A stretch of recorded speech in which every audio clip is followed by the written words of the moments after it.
We're following new tension near the Russian border tonight.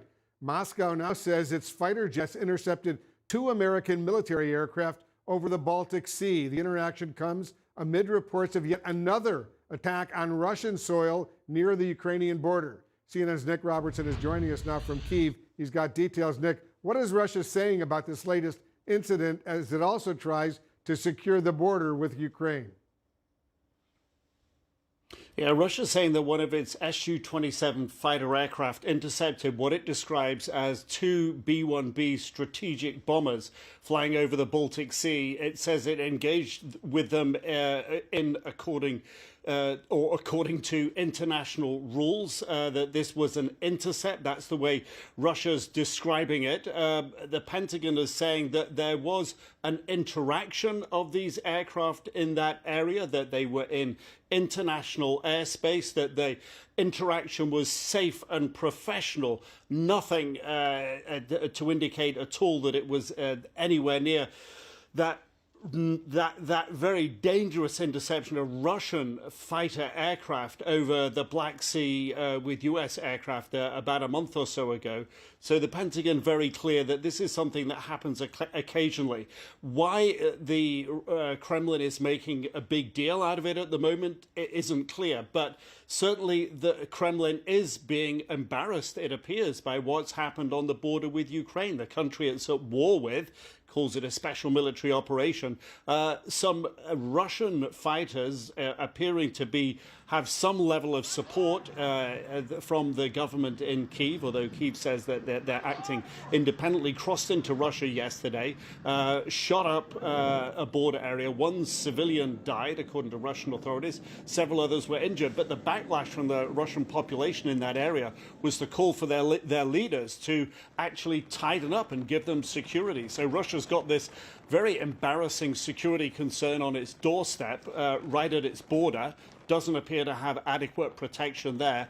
And at the same time, it does appear this evening, at least according to the governor of the Belgorod region, that a bomb was dropped, a small bomb was dropped from a drone that landed on a road. There were no casualties. There was some damage. But again, Russia seemingly embarrassed by cross-border activities coming out of Ukraine. So was the information they provided about the intercept to draw people's attention away from that? Certainly Russia continues to want to pose for its population that it's the United States that's the threat to Russia, not Russia the threat to Ukraine and Ukraine's civilian population, Wolf. Nic Robertson reporting for us from Kyiv. Thank you very much. Meanwhile, in Russia right now, the detained American journalist Evan Gershkovich will remain in prison until at least late August, after a court granted Russian prosecutors more time to try to build their case against him. CNN's Kylie Atwood is on the story for us. Kylie, what more can you tell us about today's hearing and who attended? Yeah, so that's right. Well, the result of today's hearing was that his pre-trial detention period is going to be extended by about 3 months, till at least the end of August. Previously, it had been till the end of May. And so this was a request that was made by domestic intelligence officers in Russia, who are the ones essentially building the case against him. We know that he is facing charges of espionage. Of course, those are charges that he, the Wall Street Journal, his family vehemently deny. But it was really interesting today, Wolf, that journalists weren't allowed into the courtroom, but the folks that we did see arrive at that courtroom with his lawyer were his parents. And Gershkovich's parents fled the Soviet Union in 1979, came here to the United States, to New York City. They raised their family in New Jersey. So the fact that they made this bold step to travel to Moscow to hopefully see their son in court, though we don't definitively know many of the details of what happened in that courtroom because there weren't journalists, is really, really interesting. And here's what the State Department spokesperson Matt Miller said when responding to a question over if the U.S. was involved at all in their travel over to Moscow. We did not help arrange their travel. I can only imagine how difficult it must be to see your child detained overseas, especially to be detained wrongfully. And so I'm certainly not going to criticize any parent for wanting to see their child. But that being said, we do have a level 4 travel advisory for Russia.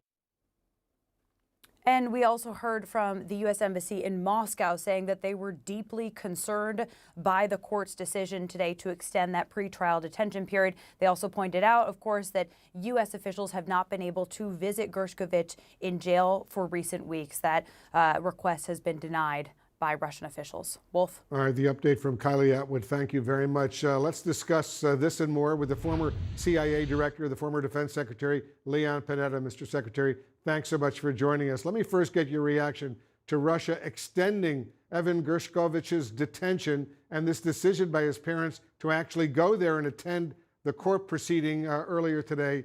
What's your reaction to that? Well, it only confirms that that Russia simply has no judicial system that doesn't disregard the rights of those that they've arrested.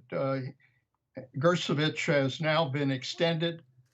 It's a deliberate effort, I think, by Russia to again send another message to the United States that they're in control of the situation, despite the fact that his parents were there.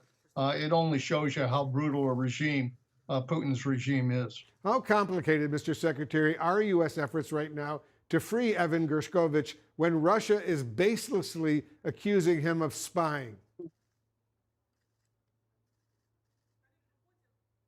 It's from Putin's playbook as a KGB agent to basically use this kind of arrest to try and embarrass the United States, claiming that somehow this Wall Street Journal reporter is a spy, which we know not to be true.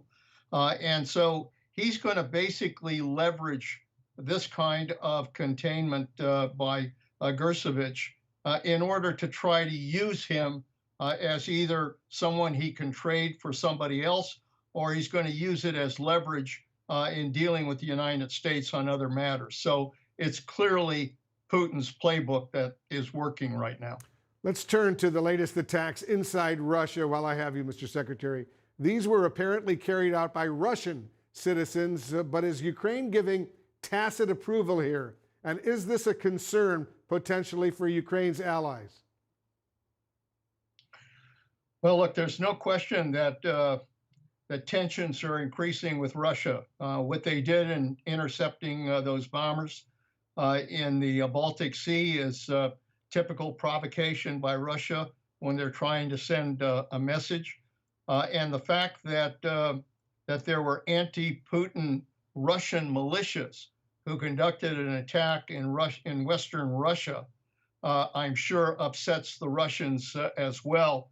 And they probably believe that Kyiv is behind it, although Kyiv has said they had nothing to do with it. So we're in a tense time right now when you look at everything that's going on, plus the fact that Ukraine is attacking other targets, logistical targets, to try to soften up the Russians for a possible offensive. All of that is making things very tense with the Russians at the present time. The former Defense Secretary Leon Panetta, thank you very much for joining us.